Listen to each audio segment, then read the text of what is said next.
Hello everyone, my name is Marcelo. In this video, I'm not using my digital clone, which I have been using in my recent videos, because obviously technology is meant to help us focus on the things that are most important. And even though the content I share, or will share in the future, is extremely important and valuable to me, it doesn't mean I have to be present every single time. We need to keep our egos in check. And that's what this reflection is about, which I want to do a bit more directly to the camera. This studio, Introverso Entertainment, me, Marcelo, Dasher from Sender, is aiming to build the next level in the evolution of entertainment. A long time ago, there were a lot of people from the elite, commoners and not so commoners, what did they do? They saw that written text was on the rise. There was something new. Before, we were oral, we remembered everything, and we had to remember everything. And so, orality was the most widespread. Now, that gave power and control to a few, to a handful who considered themselves wise. When written letters, the written word, started to appear, many people began to get upset. They said that the written word robbed you of the ability to truly be intelligent because it wiped out your memory, and that it was something that wasn't good. Mathematics went through the same problem as well. Many books were burned by people who couldn't read or write, who were afraid of books because they felt books took away their place in society. This has happened every time a new technology emerges, and humans, in general, hate when something comes along that does what they do, but better than they do it. And that's exactly what's happening today with the rise of generative technologies and generative assistance tools on the market. A few years ago, people who were creating things on computers were considered anti-whatever. There were concepts that were handled terribly, and others a bit more intellectual. Where did those come from? From the elites. From the elites who controlled certain tools and wanted those tools to remain exclusive forever. Let me tell you something. Stop motion wasn't created because of someone's artistic genius. It was created out of a technical necessity. Stop motion was a solution at a time when there was no other way to do what creatives needed and what cinema needed back then.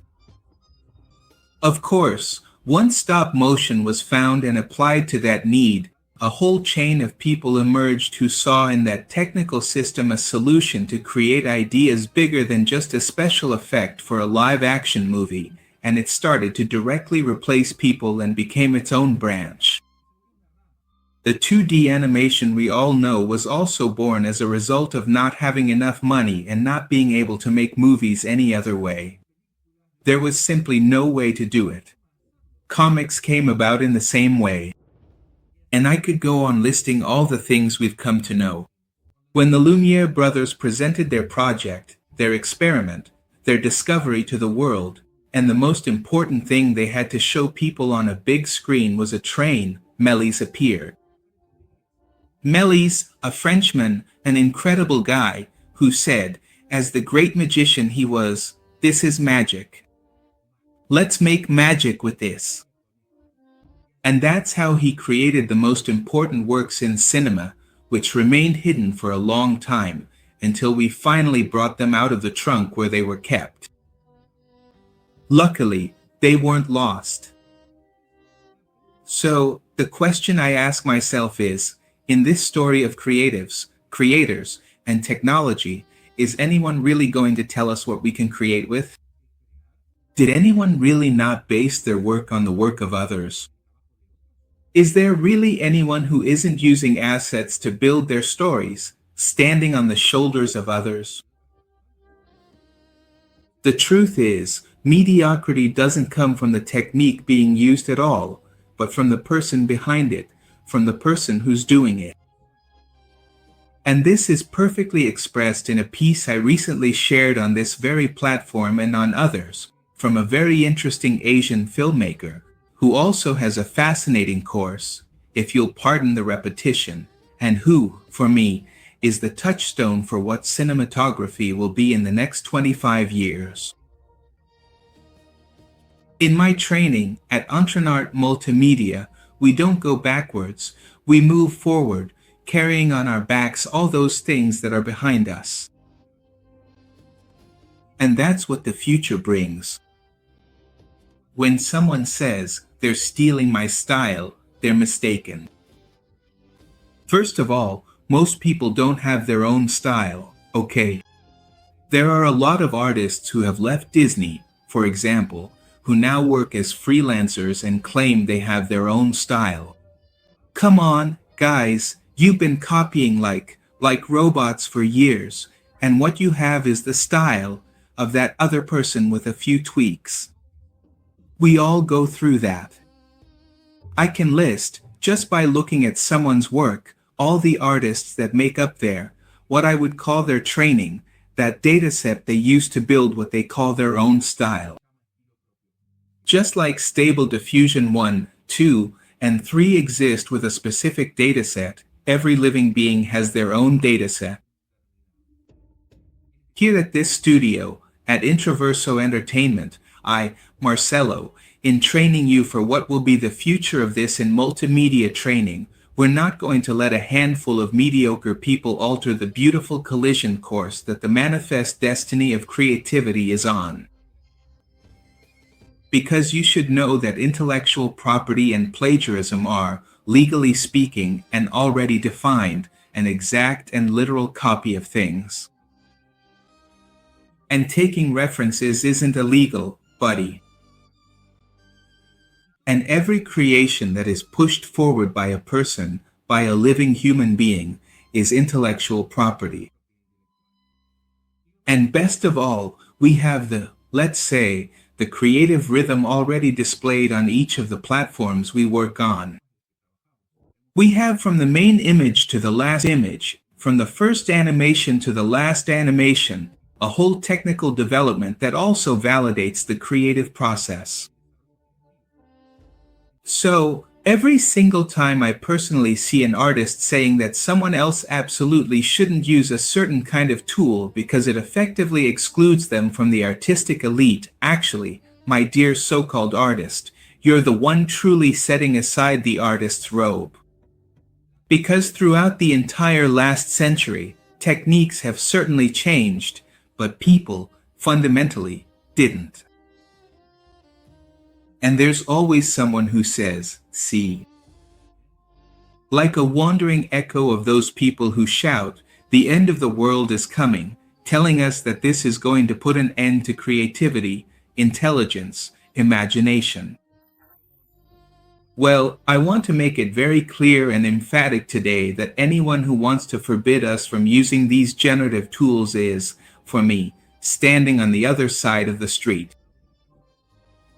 Because it's one thing for us to reflect together on how we're going to use these tools in the market in a smart, savvy, and profession-appropriate way, and it's another thing entirely to start wanting to own creativity just because we once did something that someone else used as a reference. If my work is used as a reference, I consider it an honor. It's something that makes me say, wow, that's awesome. Clearly, that's great. I've reached the point where others look to me as a reference and an example. What an honor. Because I don't care if people use me as a reference, or if they like the way I draw eyes and do them the same way, or if they take a part of my narrative style and try to get inspired by it to create something new. What would bother me is if someone signed my work exactly as it is. That, at the end of the day, could actually be called plagiarism. But style can't be reserved. And do you know why it can't be reserved? Why did Capcom lose? Why would Ghibli lose if they tried to do something about it? Why would anyone lose if they did something along those lines?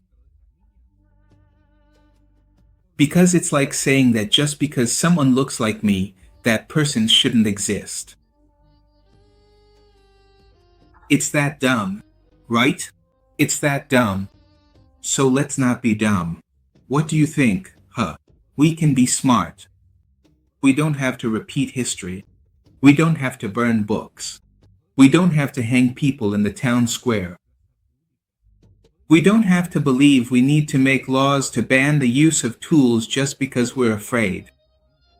Is it time for us to be bigger, more mature, more cordial, smarter, like I said before?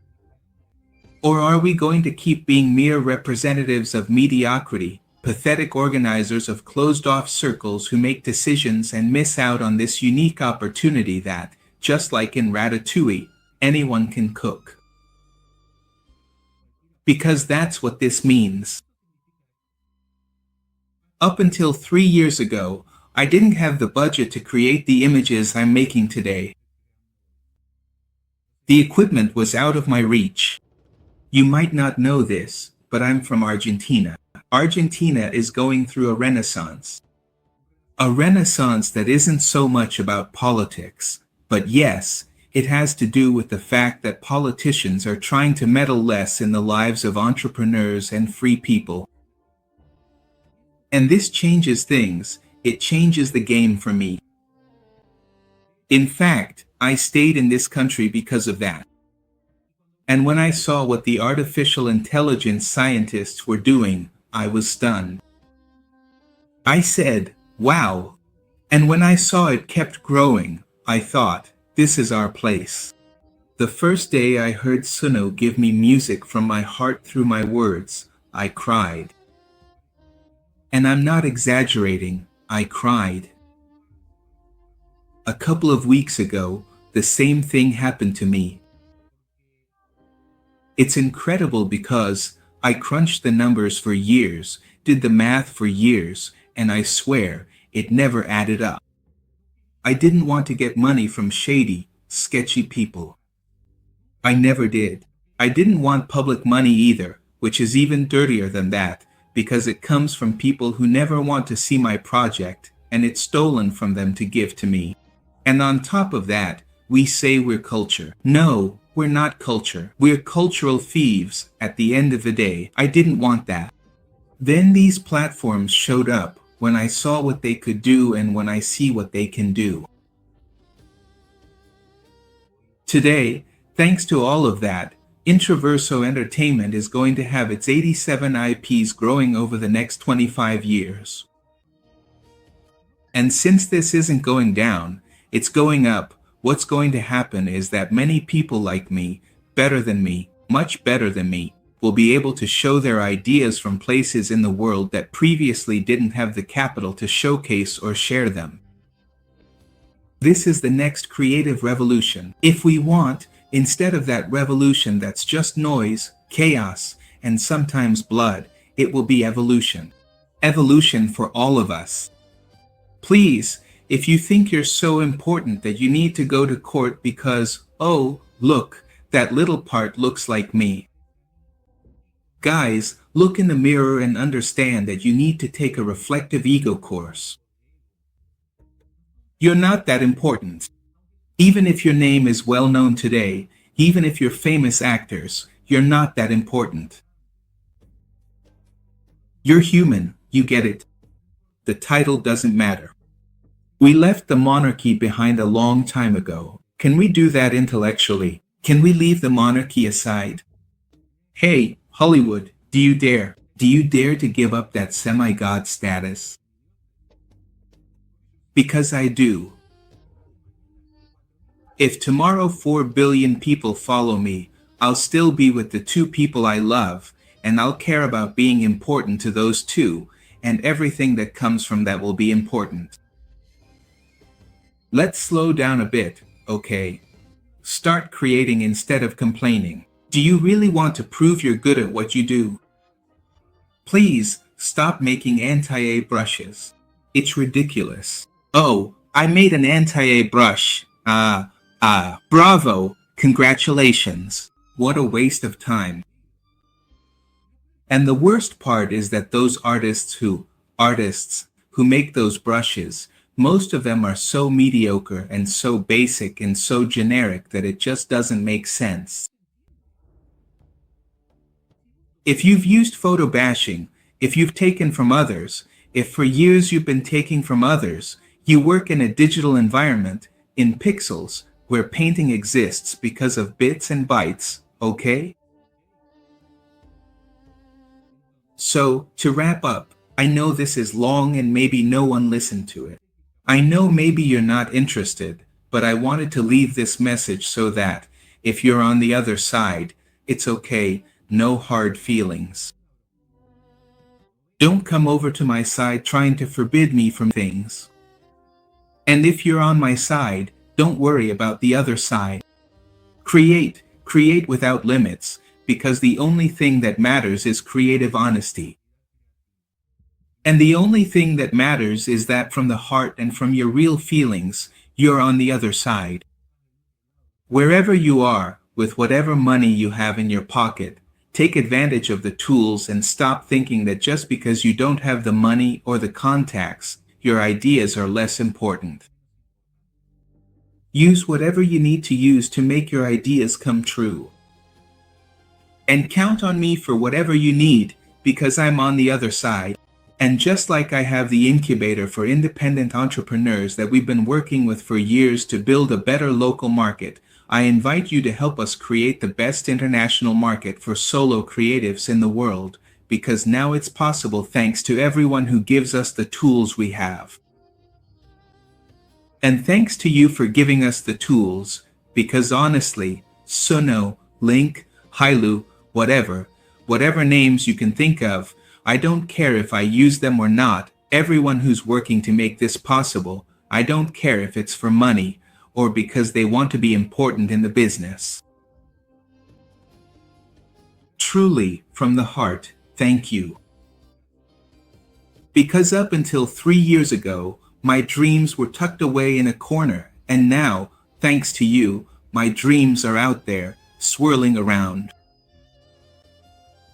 And I really feel it right here. And I thank you with all my heart, because I didn't have a voice before, and now I do. And that's thanks to you and everyone else. So, to anyone who feels like giving us some creative competition, go ahead and do something better than us and show us that our work is bad, but don't try to forbid us from existing, because that really is a sin, and that really means you're not a true artist. Thank you.